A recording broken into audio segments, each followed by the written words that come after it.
Please join me in welcoming the head of community for GitPod, Pauline Narvas. Pauline, thank you for joining me. Hi, John. Thank you so much for having me on your show. I'm so excited to talk to you today. So, Pauline, we were talking previously about having some energy levels before joining the show. And then I have to tell you, we're taking round two because the lag of Zoom was killing us. And your energy has definitely peaked way up and it's able to keep up with your energy. This is awesome. I really appreciate you joining. I'm so excited, honestly. And yeah, I mean, we were talking about this in the first take, but I feel even better this time around. So hopefully this will work.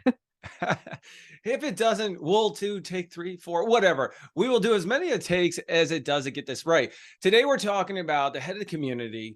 We're talking about digital nomad, but also who is Pauline? And speaking of that, Pauline, how did you get into tech?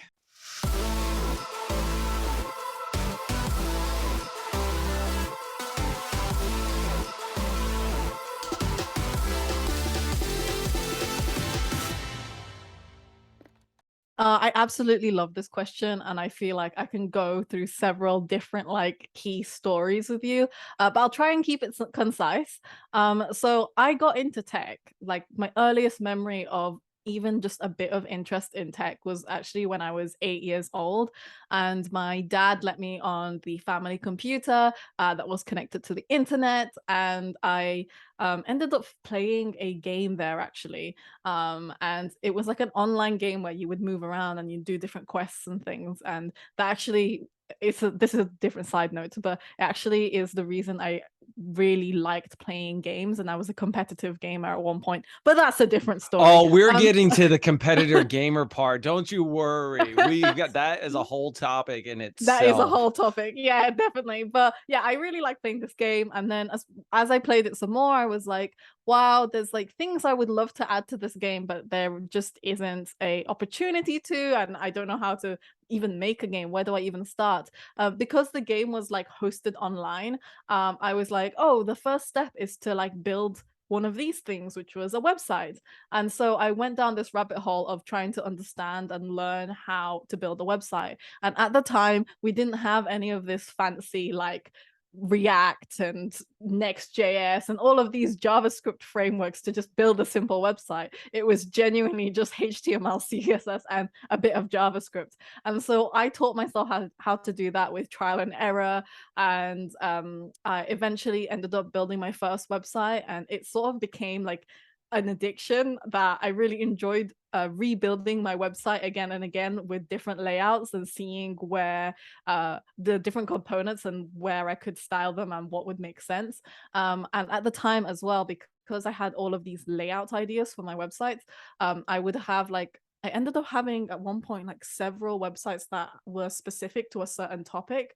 For example, High School Musical was one of my favorite films growing up, and that is because I'm still a fan, but I really loved Vanessa Hudgens, who's a Filipina. And at the time when I was growing up, I grew up in the UK. I didn't really see many like Filipinas on TV, so when I saw her, I was like, "Oh my god, she's just like me." So yeah, I really liked her. So I started creating like a website that revolved around High School Musical and all of the actors in it. And so I had that as one of my So websites, you but were a also super fan. yes. You know how like these days you have people on Twitter that create like fan accounts for like Taylor Swift or something. That was me, but I was like the original generation that had like websites for them. So yeah, I really liked that, and I was building all these different websites. One of the websites I built actually was my own personal like blog.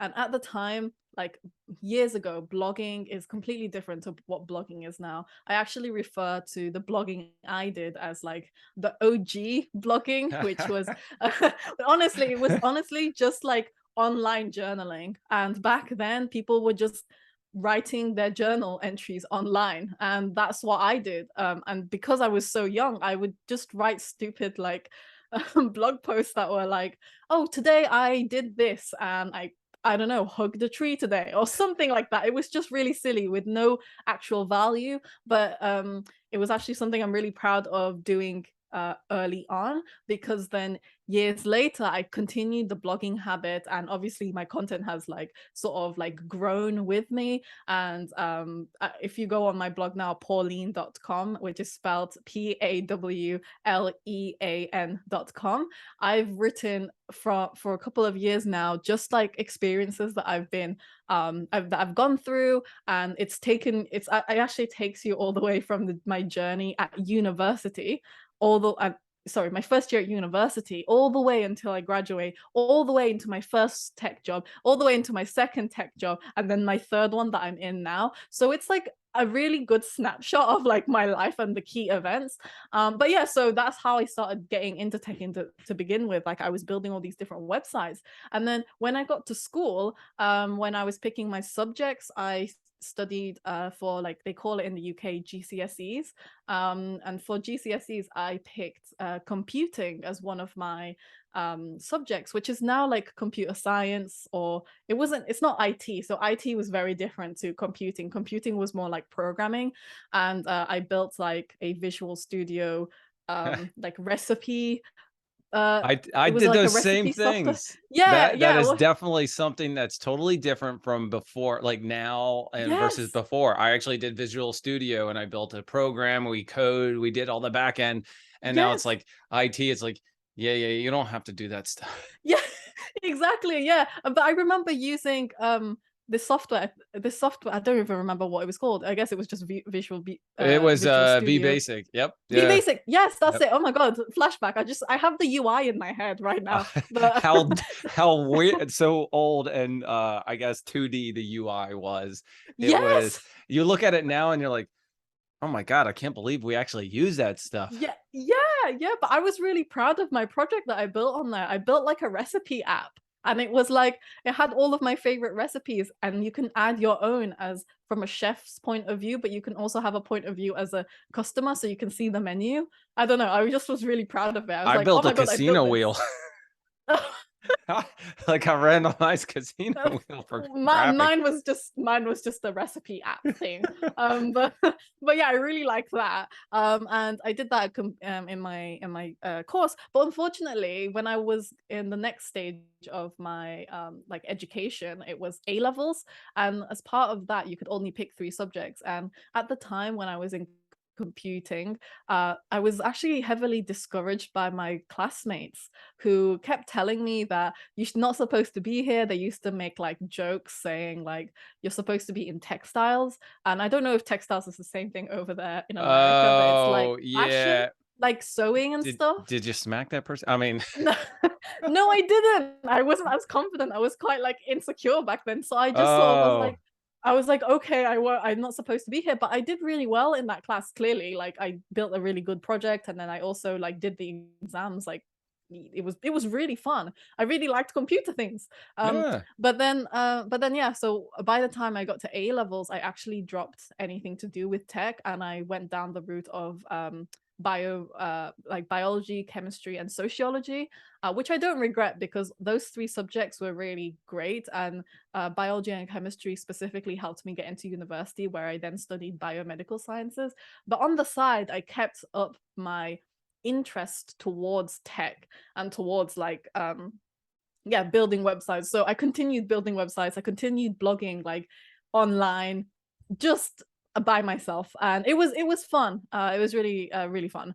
And then when I got to university, and my parents were like, oh, you can become a doctor after you do this degree, because there's an option to go from biomed to postgraduate medicine. And that was the route I was going to take. That is what I had my eyes on. But then I finished my first year at university, and I said to myself, I can't do this. And that was the moment I was like, I know that there's something else out there for me, but this, like the medical field, is not for me. I know it's not for me. And so luckily at university, I was exposed to a lot of different people and different experiences and different ideas. And at the time, I remember like stepping back and thinking, what is it that I actually want to do? I don't want to talk to anybody. I don't want any external people telling me you should be doing this, you should be doing that. What do I want to do? And it always came back to just doing creative things online. And I really, like I said, I enjoyed blogging. I enjoyed creating like content, and also I enjoyed making websites and being technical and coding. I really enjoyed coding. And around the same time, it was so weird. I remember I got back home from a university class, and I was just sat on the sofa, and I genuinely was staring at the ceiling, and I said, I can't do this. I'm gonna drop out. And I convinced myself I'm gonna drop out of university because I hate my degree and I don't see it going anywhere. And then I remember around the same time I got a ping on my phone, and it was a email from the Department of Computer Science that advertised to every student in the university, and it said, join us for a women's only coding group, coding class. And I remember I was reading it, and it was going through like front end technologies like HTML, CSS, JavaScript, but it also had something called Git. And at the time I didn't even use Git because I'd been like uploading files through FTP and updating my Oh, files through FTP. FTP. Oh, yeah, that's how Wow. I did it. We're going I back into know, I know. Like I had FileZilla. Do you remember that? FileZilla. Oh. And, right? And I I'm would just getting a little upload nostalgic things. on all this technology we're all Yeah. using. I've Well, so used it all, so I was like a little girl uploading like things via FTP on like into a different server and things. Anyways, so by yeah, the and I was like, way, I was using it too. I don't think I transversed to like Git probably after you did, so don't worry about it. yeah. Well, I felt really behind because I was like, oh, I don't even know what Git is. I've never heard of GitHub before. But the email came through, and I was like, well, I've never heard of a women's only class. And because of the boys in my computing class, I was like, wow, this is so refreshing. And I remember I read the email and I applied immediately for it. They were actually looking for people who had never written a line of code, but I was like, I'm just gonna give it a shot, and I ended up getting a place in the course, and it was like a 6 weeks after university, like extracurricular course. I went there for 6 weeks, and the first few sessions, I just had such a good time. And I remember on my third session, when I actually stood up and I began helping other girls in the group, because I already knew like CSS and bits of JavaScript. So I was helping out with the teaching as well. That's when I genuinely felt like, oh, I feel so alive. I've not felt so alive in so long. And so the organization that's organized it was is called Code First Girls. And then that is another like big part of like my getting into tech story, where I got into the community, the Code First Girls community. And what they are is they're a social enterprise that aims to teach as many women in the UK, and I think now across the world, because we've gone remote, how to code. And it was like the best community I've ever been a part of, and they really changed my life, because they not only gave me the skills I was missing in tech and getting me up to speed with that, but also they gave me the confidence to say, this is a potential role for you.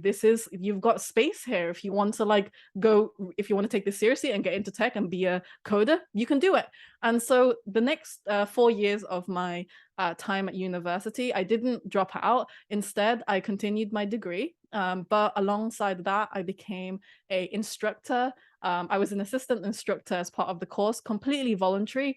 And then I eventually became a lead instructor, and I was leading the front end course. It was Introduction to Web Development, and I had a really great group of people who was helping me like shape the classes. And eventually, after the 4 years, I ended up teaching around like 250, 300 female students at university from all different backgrounds, how to code. And I was so proud of that. We also launched another course called Advanced to Python. I didn't teach that one, but I was an assistant to it because there were so many Python issues, which Gitpod, where I work now, actually solves, but that's a whole separate rant. But I wish I knew that at the time. But yeah, so I was teaching there for like a couple of years, and I slowly it actually started off as a course, so I was just helping out with the course. But then I saw an opportunity because I felt it myself as a community member. I realized that there's like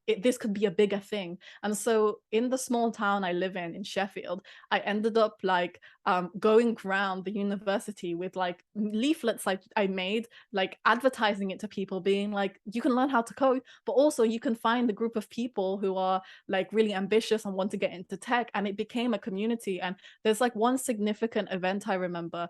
There was a tech conference in Nottingham, which is like 2 hours away from Sheffield or something where I live. And I remember I said to the course that I was teaching, the girls I was teaching, I said to them, okay, there's the conference that I'm going to this weekend, and I would love to invite everyone to come with me. And I think it's a really good to expand our network, learn about tech, learn about the industry, because you can apply everything you're learning in these courses into real life and you could get a job there, whatever. And then I didn't think anyone would be interested. And then the next day on the weekend, we ended up having to book like half a carriage. No, sorry, not half, the whole carriage, one whole carriage in the train to get there, because most of my students went with me. We all went to this big conference together as a big group, and we all enjoyed the day. We like we all came in as a big group, and I still have pictures of it, and it just makes me feel really happy. But we all went in as a big group, and we spent the whole day in the conference learning from like industry leaders about what it's like to work in tech. And off the back of that, we kept doing it so the remaining time I had at university. Every time there was a tech event, I would try to talk to the organizers and ask for a discount or something for my community. And then we would get discounts, people would buy the tickets, and then we would go around the UK. Me and like these group of people that I like just started teaching for 6 weeks in the semester. We all just went around the UK, and then eventually it became this big like community that was local in Sheffield, that people met up for like social events, but also they went, if there's a tech conference, a hackathon. I also got involved in the hackathon scene. So because I got involved in the hackathon scene, I got those girls in my class to get involved in hackathons. And then suddenly like the percentage of not having a lot of women participate in hackathons, there you go, suddenly we've got 50% of them, because all of my girls would go to the hackathon. So it was a really, really special period of my life. And it's like every time I talk about it, I get like honestly kind of emotional, because it was like the period where I definitely grew out of like my comfort zone. I became a lot more confident in myself. But also the best part was when I became confident in myself, I then like passed it on to people that were also in a similar place to me before, where they weren't sure where they were going. They were a bit lost, but then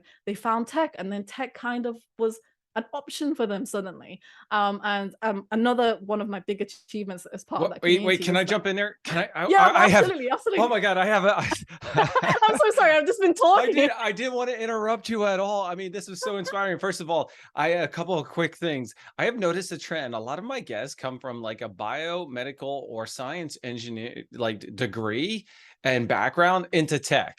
So there's a trend that's happening. And Oh. I think that's an interesting study to go for. But you were basically a head of a community before there was a term head of community, building this, girls in tech community and going around to these conferences and really elevating the presence of it. And now you're the head of community at GitPod. And we're going to talk about that in a little bit, but I wanted you to get back to your story. And because I find it really inspiring how you're empowering, not only you found your calling by helping out and just reaching out. You looked at this one email and you're like, yeah, I think I'll go. And then after 2 or 3, you had the confidence to stand up and be like, I know this, let me help you. And then it's all of a sudden, it's like going into any type of thing. Like, I went into podcasting, not by choice. I didn't say, hey, listen, I'm going to go into it. I just started doing it. And all of a sudden I found a passion. You found a huge passion around this and growing that community. Yeah, absolutely. And that's why like later on, when we can talk about this later on, but when I was like trying to figure out what I wanted to do after I did my first few tech jobs, the only thing that was very consistent in every single tech job I had done up until joining GitPod was, no matter what, no matter if I was like an engineer, DevOps, software engineer, whatever I was doing, I always had community as my foundation. So no matter what I ended up going into, like for example, like Just to give you a bit of context, let me speed up the story. But basically, I graduated. We've got plenty of time. but I graduated, and I ended up moving from Sheffield to another city in the UK called Leeds for my first tech job. And again, as part of that move, it was really difficult for me to actually move because I had such a strong community here in Sheffield of the community I built, basically. And then I wanted to bring that to Leeds, and I actually ended up again teaching more women how to code in Leeds, but it was a bit different because it wasn't at the university, and I didn't really know, I wasn't well connected in Leeds at the time, and so I went to big companies that were wanting to host the courses into their in their offices, and so I ended up going to those offices and then teaching, and I continued it for a couple of years, and yeah, and so when I was in my first tech job, it was actually a graduate scheme. And I don't know, it's well known in the UK what a graduate scheme is, but I guess in the States, it's similar to like a training program, like a graduate training program where you get a graduate fresh out of university to do 2 years like training, like on the job training, and then they may get a job at the end of the 2 years. Internship? Yeah, it's like an internship, but it's a 2-year long internship. Yeah. Yeah. So it's actually, so in the medical degree, it's usually they have to do an internship or the graduate program where they have to do actual like 2 to 4 years worth of training before they can get a job and possibly get a job in there. So Yeah. So it was like a similar thing, but Yep. as part of this graduate scheme I was in, it was like a tech graduate scheme, and it was really awesome because I had the opportunity to, in the 2 years, to go around different teams. So I spent 6 months at a time in different teams. So throughout the 2 years, I went into architecture, digital architecture for the first 6 months. So that was like looking at all the different components, and if we added a new thing onto the website, onto the app, what would be the complications, what changes to the API would we have to look at, blah, blah, blah. So it was that. And then the second the second rotation I did was as a software engineer. And this is actually where I would say like shone the most, because it was things I was good at. And at the time I was learning React, and the website was like, we were doing a project on migrating it to React. So I got to play with a bit of like doing React in real life, in like a real project. And then the third one was when I realized there was like loads of different options I could have gone into. I could have stayed as a software engineer and gone to a different team, but instead I was like, I need to challenge myself in tech. So up until this point, I had always been more of a front end developer, and I sort of understood how that worked, and then some bits of the back end. But one thing that was a huge mystery to me was like platform and infrastructure and cloud. I kept hearing the cloud. I kept hearing AWS. And I was like, I don't know what anyone is talking about. I need to learn this. And so I actually negotiated with the platform team, because they weren't accepting any graduates. They said, this rotation, this team is too difficult. If we have a graduate here, we are setting them up for failure. And I was like, it's me. let me try. Give me a shot, and let's just see if we can do something here. And I ended up joining that infrastructure team, and oh my god, the first 2 weeks I genuinely cried every day after. I was like, I have no idea what I put myself into. And I honestly was considering talking to my manager at the time and being like, is it too late for me to start on another team? Because this is too hard. And she was just, and I actually didn't like bring it up, and I just kept going. And then eventually, the more I kept showing up and learning, the more I learned about like Ubuntu, the ins and outs of like Linux. And I was like, wow, this makes me feel like a real hacker. This is fantastic. I love it. And then eventually as well, I started getting into like AWS, cloud native, and also like infrastructure as code. And when I started developing like infrastructure as code for, so we were like a central platform team, almost like a developer experience team that helped provide tooling to other engineering teams. And I built my first like pipeline almost to help our one of our most common like things that one of our engineering teams always wanted, and they always like gave it to us and we would have to deploy it. So I tried to automate the whole process, and it was my first go playing around with infrastructure as code connected to AWS and provisioning the infrastructure on AWS. And I remember I just got such a high when when I successfully created this pipeline that anyone in the company could self-serve and create and deploy their like draft like application into this like preview environment. And it just like worked, and I was like, oh my god, I did that. And and they also had the opportunity to, like, I started building on the project, you could also delete it they could delete it themselves, and there was like a pretty little dashboard, and I just felt like I was like, I understand what I'm doing here, and it's amazing, but there's so much left to learn. So the 6 months in that team was actually the one I grew the most technically. I also ended up doing 2 AWS certifications. So I did the Certified Cloud Practitioner one in that team, and also the Solutions Architect Associate exam, and really enjoyed my time there. And then when it got to the final 6 months of my scheme, at the time, leadership were talking about building a new team called Site Reliability Engineering because they saw a need for it. And then one of the managers had been impressed with how fast I learned the things in the platform team, and they asked me, do you want to be one of the founding members of this team? And I was like, heck yes. There was basically no scope. I just knew the name SRE. I had read about SRE principles from Google, and I was like, yes, that doesn't sound stressful at all. Little did I know, SRE is one of the most stressful, in my opinion, one of the most stressful jobs out there, but that's a rant for another time. So then I ended up being an SRE for this team. I was one of the founding members, and I just absolutely I really enjoyed it. And we ended up, one of the biggest achievements I had in that team was actually, again, from a community standpoint, we were doing some great work with shaping the engineering culture in that team. And I was like, what we're doing here, what we've built in terms of frameworks, this doesn't exist elsewhere. And I think we need to tell people about it. We need to talk to the SRE community. We need to talk to the tech community out there and share what we're learning. And again, I think that was the natural Dev Rel aspect in me, just wanting to do that. And I ended up just putting up a proposal.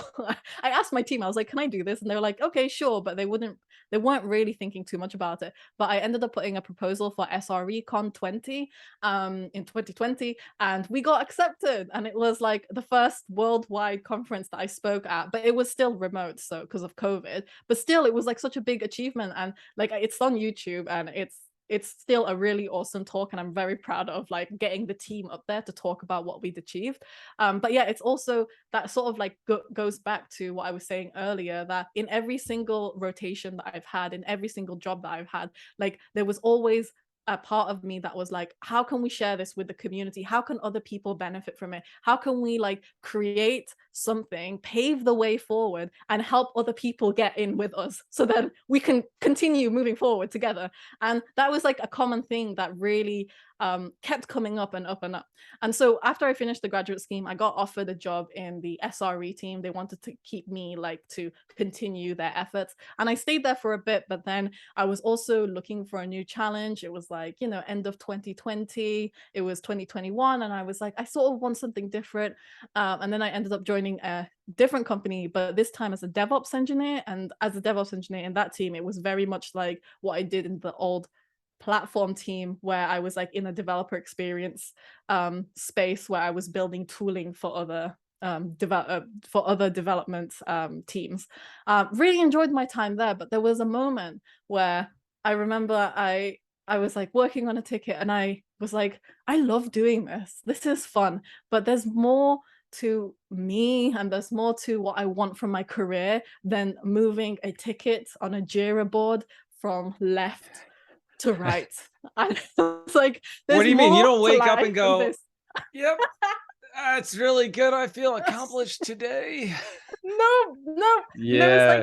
It's slowly, like, after a while, after I was doing it, I really liked the team. I really liked the technologies. It was actually the job I learned about Kubernetes. And at the time, I hadn't actually looked at Kubernetes ever. And so that job really introduced me to it, and I learned so much. I'm really thankful for my time there. But it was that time I remember just looking at this Jira board, and I was like, I cannot do this.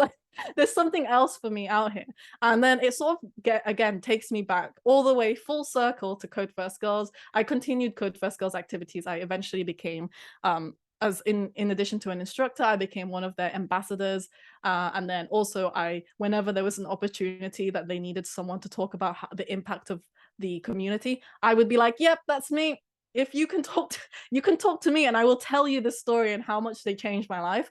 But yeah, it also goes full circle, because when I was doing some self-reflection last year, I was like, what brings me joy and what makes me get up in the morning? And it always got back to the point that period of my life where I was helping other people succeed, and then introducing them to other people, then seeing them go off and get tech jobs and become like software engineers, then senior software engineers. I was following their career, and I was like, this makes me happy. Whatever this enablement thing that I'm doing, that I like that. And I remember I talked to a few people in the tech space, and every time I described the job, they were like, Dev Rel. Dev Rel that's Dev Rel. And I was Yep. like, oh, okay. And so because this is who I am, I went on my Twitter and I tweeted, one day I'm manifesting for the future. I'd love to be in Dev Rel. And that tweet blew up. And then people like actually responded in the thread, and they were like, Pauline, I thought you were a DevRel. And it turns out that a lot of my activities over the years were very aligned to DevRel activities and community building activities. And I hadn't But it just realized. wasn't the actual title then. The Dev Rel didn't No, come up into the last couple of years, but you were doing yes, it before there was actual term for it. exactly. And I sort of just fell into it. And then Gitpod got in touch, and Gitpod, out of all the other people I spoke to, their product really spoke to me. And the reason Gitpod's products spoke to me was just as a like side note. So if you don't know what Gitpod is, it's essentially a way to automate your dev environments, and you can then develop in the cloud remotely. And so that opens up a lot of opportunities for people. And the reason I was so excited about Gitpod as a product was from the perspective of as a former instructor, as someone who had seen students from all different backgrounds who didn't have the best laptop, or who didn't have the best internet connection, or whatever it was, and how stressed they were. They kept saying like, oh, I can't be a coder because I need the most powerful machine. I can't afford the most powerful machine, and things like that. And when I looked at Gitpod, played around with it, I had this light bulb moment where I was like, oh my God, this opens up so many opportunities for everybody, no matter their background. All they need to do is they just need even a Chromebook. You can start coding immediately from a Chromebook, because you don't need like all of these dependencies on your local machine. It's just all in the cloud, so you can start coding immediately. So that is actually one of the main things that I loved about the product, and it's something that it went back to that piece of enabling other people, and I was like, this is amazing. I absolutely love it. So that's why I ended up joining them, and I joined as a senior community engineer. And as part of my role in that in that team was I was the first community hire. And even though I did loads of different things as DevRels do, just everything, they just float and do everything, but my main focus was community. And yeah, and then now we're here now. Like, it's been a year since I got my job at Gitpod. I was promoted to head of community like a few weeks ago, and the community we built when I started was around 500 people, and it was scattered all over the place. We didn't have like a structure, and now we've got over 5K people, so we 10x'd our community in just a year. And now we've got like so many different initiatives going on in the community, and I genuinely feel the same like connection that I did in real life with the Code First Girls community. And I managed to bring it here at Gitpod, and now it's like a very special little project for me. And I don't know, I absolutely just love it. But yeah, again, it goes full circle. This is how I got into tech. That was a very long answer. I'm so sorry, John. I hope you enjoyed that story. First of all, I I learned told so you I'd much go about into. you. I have probably so many questions we're not going to be able to get to in this session, which puts you on the hook for another session, which we'll have I'm to go here. into. Okay. So talking about you from the beginning and working with as an instructor. So you joined the class, right? and it Uh-huh. was what was it? Code First Code First Girls, Girls. Yeah. and how you felt being part of the community and growing that as a community. And now you're head of community. So their calling was early on. You just had to learn all the stuff going through it. And you were like, I'm going to learn this. I like the story where you joined the, what was it? The engineering group, the infrastructure group. And you're like, yeah, Yeah. yeah. And then 2 weeks, I'm like, oh my God. And then you're like, man, I love this. And that feeling when something works, right? No matter, you could have spent 3 weeks on this and you had an error message and you couldn't get through it, and then all of a sudden it works. It was all well worth it, right? You Yeah. felt so Absolutely. energy. It's like a technical high, I'll say, because you're like, oh wow, everybody's using it, and this is pretty cool. Now, as a head of the community, your energy level is still the same, but it's all passion. You don't wake up feeling that you actually have to go to work. You just reach out and you're growing them and growing your awareness. And I think your personality is perfect for the role, by the way. Thank you. Very, very high energy. I think it will attract a lot of community folks. And the cool part is being a community member, right? So head of the community is, you're not selling anything. You don't say, go use it. You're actually finding the best solution for them. If it's not GitPod, you will say, hey, why don't you try this? And, play around with that. Yeah, that's exactly the point of it, and that's why I really like my job, because it's more like people join the community because they're like, oh, this seems like a cool product, this seems like a cool like community, this is something I could probably use in my day to day. But my job in as part of as a head of community is to make sure that every single member that joins us feels like they can be as successful as they can be using Gitpod. So whatever project that they've brought in, whatever it is, whatever language, whatever complicated setup they have, I want to make sure that by the end of it, they're like, oh yeah, Gitpod works for my use case. It makes sense for me to use that. But on the flip side of that, like our Gitpod community isn't just about like helping you get started with Gitpod or it, even though that's a huge part of it, like we have like a questions channel where community members help each other. But another side of the community is to bring people together who understand the future of remote dev environments. And I think that is another really special little thing, because you can see the early adopters. I would say like remote dev environments is still it I wouldn't say it's like a niche, but it's still a conversation that people keep having. They're still like wondering, is this right? Should we do this? Does it make sense for us to move our whole engineering team into developing in the cloud? And so there's all of these like conversations that are still happening, but the people who are in our community are early adopters and they see the vision that we see. And that is the most exciting part, because they help us then build the best product that we can build for everyone else in the future. It's like, again, it goes back to what I said earlier. We're sort of creating the path for remote dev environments in this case, and then bringing everyone else with us to join the party. And then together we'll be part of this big ecosystem where, there'll be more people who will be building products like Gitpod. But it's so exciting because we've created this whole like space for them. We're like, here, this is a thing, this is a concept. Look at our community. Everyone in our community understands why we're doing this. And I think that's the most exciting part of the Gitpod community, because we are bringing those like-minded people. And also personally, we've also launched several initiatives like the Community Heroes program, which is our like core super fans who absolutely love Gitpod, who understands the future of remote dev environments, and they're the ones that consistently show up. We've got around 30 community heroes across the world now, and it's such a joy to work with them because we always have fun collaboration ideas, and also we give them the platform to succeed. So they love going out to their local meetups or in the online communities to talk about Gitpod, and that enablement thing I keep talking about, like building those relationships and helping, like planting the seeds and watching them grow over time. I've seen it so much already within the Gitpod community, where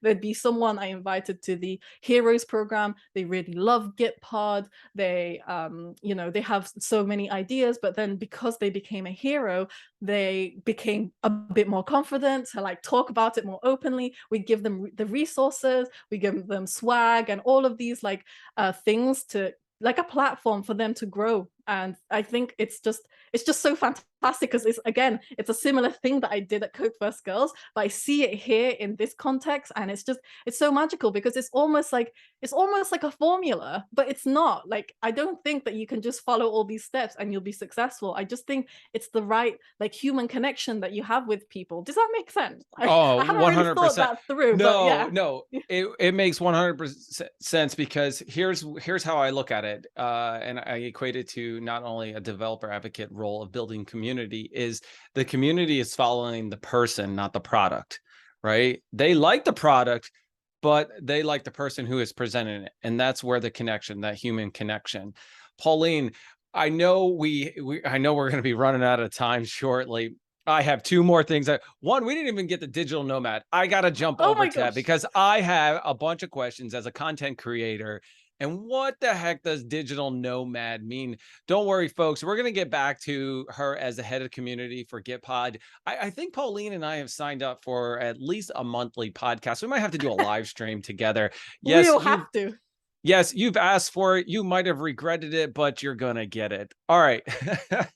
Digital nomad. What is a digital nomad? Because, I travel and make some content, but I don't think I'm anywhere near sophisticated as you. Oh my gosh. Okay. So essentially what a digital nomad is, it's someone who can work from anywhere in the world with just their laptop, and all they need is their laptop and an internet connection. And because GitPod is a fully remote company, we're fully distributed around the world, we don't have an office, I can work from anywhere. And it was actually my first go this year being a true digital nomad, where I spent a few months outside of where like I'm based in, like I said, in the UK. And I just worked from a different country for a couple of months. And it was really scary, but also amazing, because I got to chase the sun a little bit around the world. And I'm a very summery person, and I love the sun. And in the UK, we're famous for not having as much sunshine compared to the rest of the world. So I think I'm generally a nicer person because because I I'm went and nicer when chased I the get some sun. sun. If it's Yeah, cloudy, honestly, it's I'm going not to be a rough day. genuinely, I'm not even kidding. But yeah, that's what a digital nomad is, just someone who like goes around the world and works from anywhere, and they are more like location independent. Usually they just like live off from their like backpack or suitcase, and that's what I did for a couple of months this year, and it was absolutely fantastic. In terms of like, I could geek out right now about my setup, because actually in our Yes, initial call, John, I let's do it. remember Yeah. we went down that rabbit hole of different equipment and different setups, and we could go into that. But I got to yeah, give you a so shout out for our call before that we had to set up, is because you allowed me to geek out, because this whole episode is about you. So there's I mean, we could do this back and forth all day long about things, but I'm really curious about your setup and how you fit everything into your backpack. yes, so I have a 40-liter backpack that I use to travel everywhere. It's actually a little bit broken, and I'm traveling next week, so I need to like patch it up very quickly.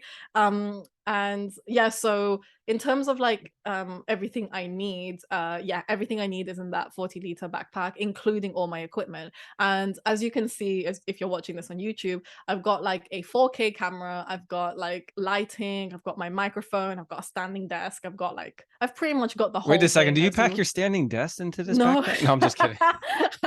No, but this is what I have at home. So obviously I can't bring all of that, although I would love to. I'm still actually debating if I should bring my camera, my 4K camera, on the road, because I bought a little travel tripod, which I can then put in my backpack. But yeah, so when I'm on the road, so the first few times I was like traveling around and working, I genuinely just had my MacBook Air, because I don't need like a Pro or anything, because GitPod, I code in the cloud, so I don't really need it.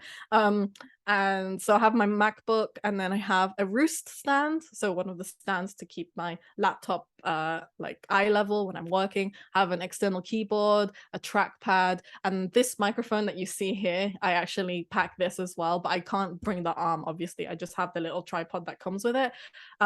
And then all my chargers and things, but all of that actually fits perfectly in my backpack. And then on top of that, I am quite of a like minimalist. I don't get bored too easily with the clothes that I wear, and I tend to travel to like hotter places, so I tend to just pack quite light. The only time I would wear like heavier and things for more of the winter is actually when I get to the airport from the UK because it's cold. And then apart from the clothes that I wear, like my travel clothes, I end up just packing very light summery clothes anyway, anywhere I go. And so as you can imagine, it's genuinely like, I think 60% of my backpack is probably all of the tech stuff. It like fits in quite nice. It's 60% of it, and then the rest is like clothes and just other things that I would need. But I don't tend to bring a lot of things because at the end of the day I do like long stays as well, so I tend to book out a place for a long period of time, so I have like kind of a base wherever I go.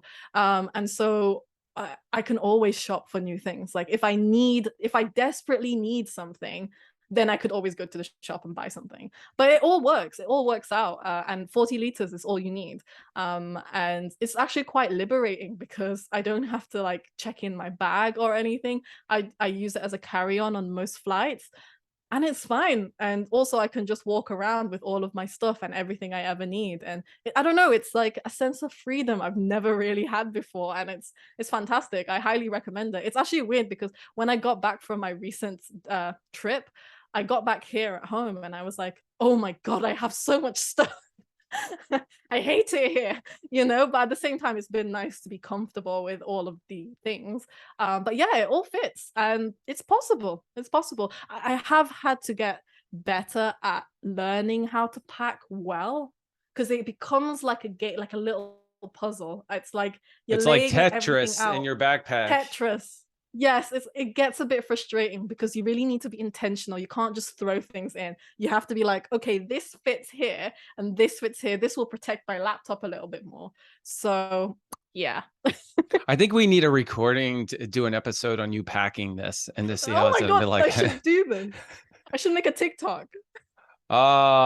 Speaking of that, I think since the first time we talked, I actually made my first one.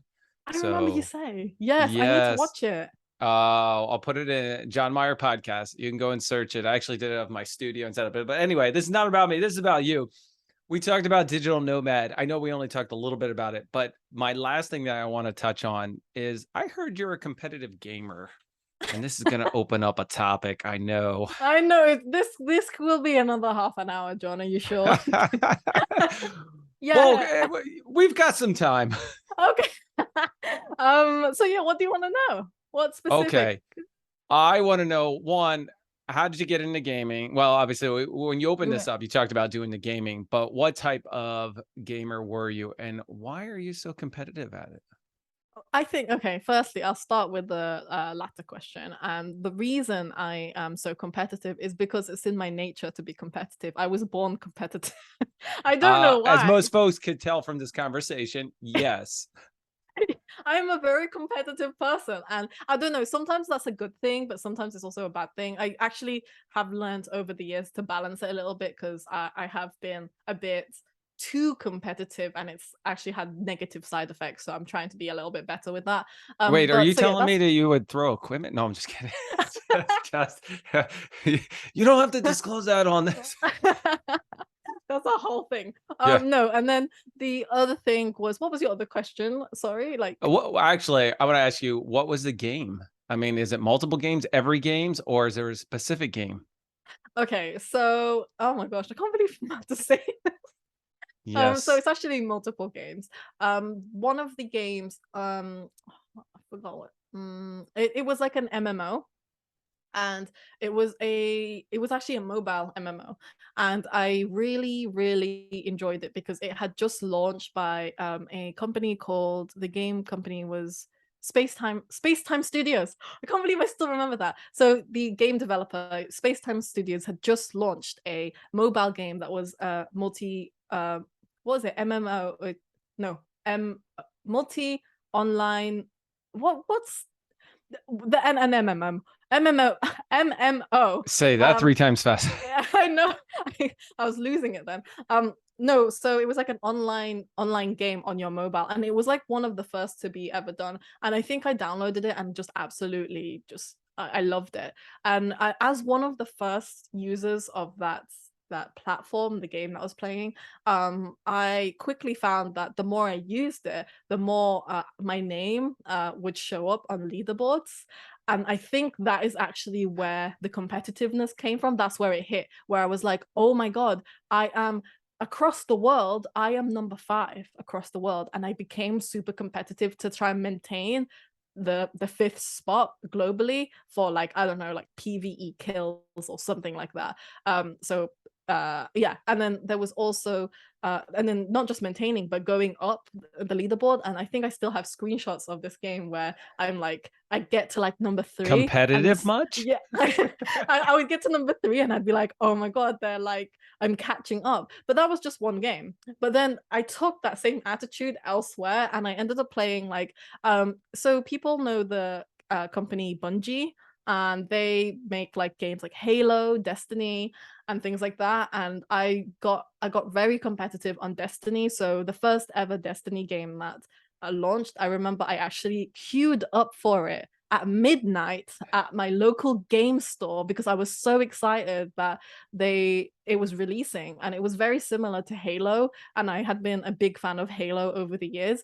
But this one, super excited, very different world. It was a whole thing and it looked beautiful. I really wanted to buy it. And then I was one of the first people to like go into the store at midnight, and it was a whole big event. I don't know if you've ever been sad enough to wait in the It's middle sad of the night enough to to then because it's like a whole Hey, event. It's like a big I thing, know the you know excitement. I know the you know excitement what of I waiting in mean? line and getting in. Yeah, I've done a lot of sporting events of yeah, excitement or tickets that you want to get queued up, yeah, gaming type events that you were going for. So I know the whole thing around it and being so super excited to be like, I'm one of the first ones who got yeah. it. Exactly. And then like as on my way out after I paid for it, I would like there were like pictures and people were like celebrating because it was just such a big deal. I was one of the first people to get it. It was awesome. So yeah, I did that. And then when I played Destiny again as one of the like first ever players ever, I got competitive on there. But in that one, that's actually when I became even more competitive. And I used to be that person that had like an Xbox. I was playing on Xbox, had like the headset. I was on Xbox Live yelling at people because I was like, why didn't you go left? Why didn't you go? I told you to throw the grenade, Uh, but why didn't you do that? And it was like PvP, so yep. player versus player. That was the one that was when my competitiveness like peaked. That was when I was like, I need to be like high up on the leaderboards. And I was like one of those people that formed teams with specific people that I'd met who were good players, and I always stuck with them. And yeah, and then there's like I've taken like screenshots and like pictures of when I was the first like number 1 in a game, because like I was like the one that scored the most points and things. I don't know, I just loved it. But that's where my competitiveness comes from. I have to admit, I did start playing Destiny 2, which is the sequel, in last year. And I remember I was playing it again and I just got so frustrated because I wasn't as good as I was before, because I used to spend a lot of hours on it, obviously. And now I have a life and and also work and other things that I do. But yeah, I wasn't as good. And I remember thinking, wow, I'm a lot older now. It's catching up to you where I can't spend 2-3 o'clock in the morning to go play this game and get better because I have to get up for work. Yeah. Well, And maybe I could be sick tomorrow. No, I'm just kidding. yeah. No, but it was also like I genuinely can't focus for that long because I usually do like the Pomodoro technique where I like spend 20 minutes on a task and things and then I have a quick break, and I need that for the games. But like, I can't keep up with these kids who play for hours on end. I can't do it. But still, it was a good special part of my life, and I think it really shaped my character, I would say. Okay, you sound like somebody who would be playing Fortnite. Have you played it? I tried Fortnite, but again, it's more like for Gen Zs. Oh my God, I sound like such. I'll go down this whole route about how much like I'm not like a Gen Z. Although some people consider me as a Gen Z, I don't think I am. I'm like born 1996. I'm not Gen Z. That's not Gen Z. Is it? I don't know. No. I'd have to look at the Gen Z. I won't get The into little age graph. stuff. Yeah. No. Oh my God, that's the whole thing. I will again. My kids played it. My son likes watching a lot of the stuff on YouTube. I attempted to play with them, and I just, yeah, I don't want to say People are my too age. Okay. good. No, Yeah, but they're just too fast now. They like, they like hold the controls differently, or they just get really good. I don't know. Yep. Also, I think Fortnite, it's like more of a PC game, isn't it? Like Yeah, you I'm can not. play. No, he plays on oh, what's it? His Xbox. He'll play on the Xbox. Oh, okay. Because I'm a console gamer. I don't really do like PC Yeah. games. I never did. I've never really been into like the PC games. I haven't done console games for a while. Yeah, I won't even date myself on that one. Last time I did, I ain't got time. I have a family. I got content creating. Yeah, Like exactly. who's got a little time to play some games? Though they are nice to just like mentally, Switch release off. and get. Yeah, Yeah. it is nice. But no, this has been pretty cool. Pauline, I'm going to wrap things up because I think we need to have a further conversation on so many topics and so many things that you're doing to head to the community. Before we do, Pauline, where are you going to be next? When's your next event that people can actually follow? Oh, amazing. I really like that question. So I hope that this episode is like shipped before the actual in-person event, but I'll be at KubeCon in Detroit in October. So I think it's October 24th for the whole week. So I'll be there with Gitpod. I'll be at the booth. And so if you want to learn about how to use Gitpod, if you want to see a demo from me, or you just want to meet me and the rest of the Gitpod team, I will be there, and I would love to meet as many people as I can. I actually got back from the Valencia KubeCon earlier this year, and I just felt so energized meeting so many people. So yeah, please don't be afraid to say hello. And also just generally, like I'm also just, I live on Twitter, so if you want to follow me on there, I'll send you my handle as well if you want to connect on there as well. Pauline, I'll Yeah. put that in the link in the description below, not only on your handle, but also your website for your blog post, because you did provide that. And I think that gives you a little bit of insight on who Pauline is. This will be out in September, so don't worry. I'll let everybody know where you're going to be. I'm hoping, or maybe the possibility that I'll be at KubeCon. Not sure. It all depends on where my roles take me or sponsorship. By the way, if anybody wants to sponsor me to go to KubeCon, let me know. Be happy to oblige. I love that. I should do that more often. You got to get that plug in at least. I love it. It was because very they get smooth. Yeah. Hey, I've been doing this a little bit. All right, Pauline, thank you so much for joining me.